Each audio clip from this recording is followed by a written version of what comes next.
Vamos lá. Pronto, galera. Na última aula a gente viu distribuição eletrônica. A gente sabe como pegar um elemento, achar nível, subnível, camada, blá blá blá. Mas como eu vou organizar isso na tabela periódica? Vocês têm que ter uma ideia de que não foi de cara que criou essa tabela periódica. Vários cientistas tentaram organizar, de maneira coerente pelo menos, os elementos químicos que a gente tinha. Então, o principal cientista que conseguiu, de forma muito bem resolvida, fazer isso foi Mendeleev. Tanto que essa aqui é uma clara explicação dele. A dele era um pouco diferente, era meu quadrado, não tinha esses buracos e tal, mas basicamente a dele é igualzinha essa aqui. Por que ele é tão importante? Ele conseguiu perceber uma periodicidade, tabela periódica, mediante a massa, como se comportam os caras. Ele conseguiu separar os caras em algumas famílias e tal. Ele conseguiu até prever alguns caras. Esse cara aqui eu não conheço, mas ele vai ter essa massa e tal, assim, com uma precisão absurda. Ele conseguiu fazer isso. Então, basicamente, essa a gente pode considerar uma evolução da tabela de Mendeleev, ok? Muita gente acha que ela é meio complicada e tal, mas pensem no seguinte. Isso aqui tem que representar aquele cara que era um embaraço. Primeira coisa, as camadas estão aqui. K, L, M, N, P, D, S. Aí o cara vai dizer, certo, mas e os subníveis? Como é que eu vou organizar aqui? Imagine que esse cara sai daqui e encaixa perfeitamente aqui, tá bom? Aquele cara encaixa aqui perfeitamente. Esses dois caras aqui são subnível S. Esse aqui, P. Essa galera daqui, D. E essa galera que sobrou é a F. Aí o cara vai dizer, beleza, entendi. E o que é tão importante eu saber? O importante que você tem que saber na tabela periódica é que a tabela periódica, ela separa por famílias os compostos orgânicos, os elementos químicos que têm propriedades parecidas. Então a família 1A, que é a dos alcalinos, eles têm propriedades semelhantes. Os alcalinos terrosos também. Aqui, família do boro, do carbono, nitrogênio, halogênio, calcogênio e gás nobre. O gás nobre é o cara que não faz ligações químicas, por exemplo. Ele é muito estável, entendeu? Tanto que a teoria do octeto, que é aquela teoria que diz que o elemento sempre quer ter 8 elementos numa camada, a gente vai ver isso quando vê ligação química, ela pode ser substituída por o elemento químico para ser estável tem que ficar igual ao gás nobre. Ok? Então, decorar os nomezinhos. Primeiro, a gente vai dizer que os elementos da família A, que são esses caras aqui, são caras muito práticos de a gente achar. Eles são os elementos representativos, certo? Já esse família B aqui, ela é a família de transição. Como esse cara todo aqui, você pode compactar ele e colocar aqui dentro, a gente chama esse cara de transição interna. Esse outro aqui de transição externa. Mera nomenclatura, tá, galera? Principal coisa para saber na tabela periódica: localizar elemento químico. Só pela distribuição eletrônica do cara você consegue achar precisamente a posição dele, tudo certinho, e tudo se encaixa. Tem que se encaixar. Vê só. Aqui eu coloquei uns caras, coloquei potássio, cloro, ródio e protáctino. Esses caras aqui, quando eu fizer a distribuição eletrônica deles, eu peguei o elemento mais energético. Lembra que eu disse que o mais energético é sempre o último, porque a gente fala de distribuição eletrônica. Energia eletrônica. O último cara pode não ser o mais externo. Você vai ter que ver pela camada, mas ele com certeza é o mais energético. Então você pega esse último cara e vai o seguinte: 4S1. Que subnível esse cara pertence? S. De cara, ele está nesse grupo. Ele está nesse grupo. 4, ou seja, ele é quarto período.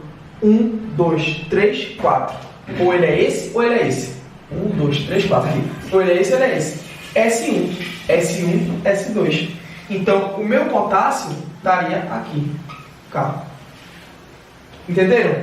Então, de cara, ó, 1S1, 1S2, 2S1, 2S2 e por aí vai. Certo? Família P, aquela de lá. Terceiro período, 1, 2, 3, está nessa linha. P5, P1, P2, P3, P4, P5. É esse cara aqui, o cloro. Se a gente tiver alguma dúvida, 1, 2, 3, 4, 5, 6, 7, 8, 9, 10, 11, 12, 13, 14, 15, 16, 17, 18, 19. Tem que bater, galera. Tem que bater. O Rod 45, ele é o 4D7. Agora entra um asterisco. Lembra que eu falei para vocês que o da família A, a família A, que era representativos, era de boa. Mas a família D e a família F não eram tão legais por causa disso aqui, ó. 4D. Beleza, amigo. Mas quando eu estou fazendo distribuição eletrônica ali, eu posso ter um cara, por exemplo, 3D5. Não posso? Inclusive, o elemento que eu coloquei para vocês, que foi o cloro, a gente acabou em 3D5. Beleza.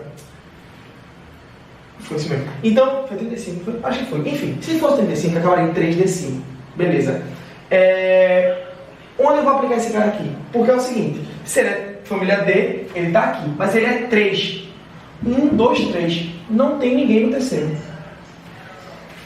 Aqui entra uma ressalva. Vou colocar aqui, ó. A família D, o nível vai ser sempre mais 1. Ou seja, o 3D vai ocupar o lugar do 4D. O 4D é o do 5D. O do 5D é o 6D. E o 6D é o do 7D. Aí o cara vai dizer assim, olha de 7D, o 8D, a gente não tem 8 camadas. Lembra que eu falei que a gente não conseguia passar do 6D? Então o 6D já ocupa o lugar do 7D e o lugar que deveria ser o 7D, tá galera? Porque o 7D não tem. Mas, enfim, você vai pular um nível. Se aqui está dizendo que é 4, na tabela periódica ele ocupa a quinta coluna. A quinta coluna não, desculpa. A quinta linha. 1, 2, 3, 4, 5, 45, aqui ó, 3D7. Beleza, tá nesse cara aqui ó, começando aqui. Família D, tá? Aqui ó. D1, 2, 3, 4, 5, 6, 7. 1, 2, 3, 4, 5, 6, 7. F, H. Por último, o PA91, 5F.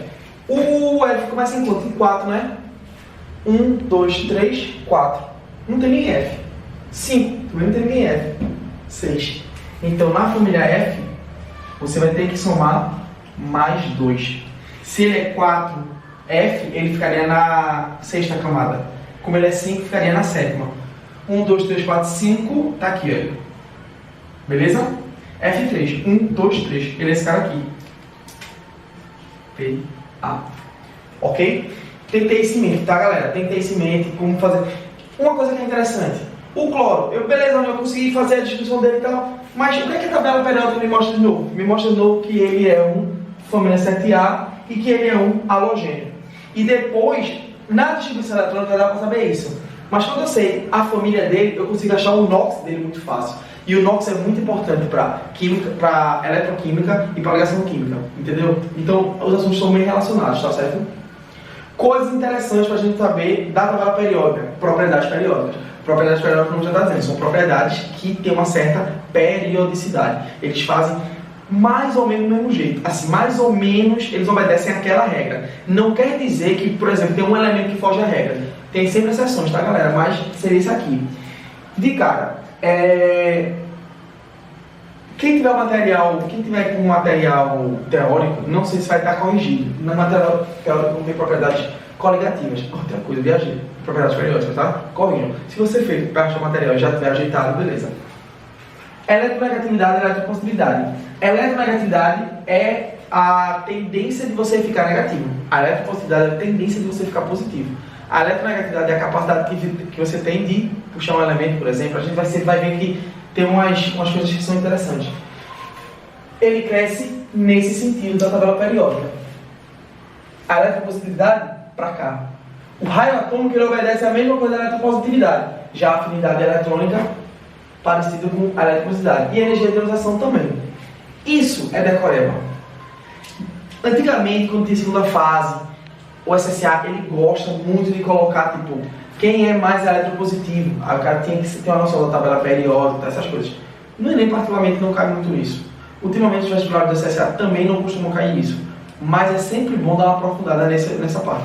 Eu falei que era decoreba e tal, mas óbvio, a gente tem que ter uma noção, e a noção a gente obtém com esse cara aqui. Por exemplo, de cara, quem teria o maior raio atômico? O cloro ou o potássio?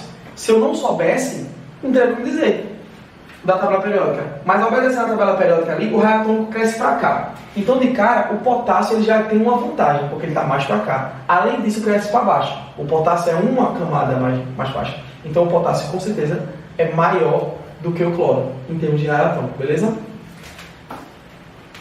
Até a próxima. Fui.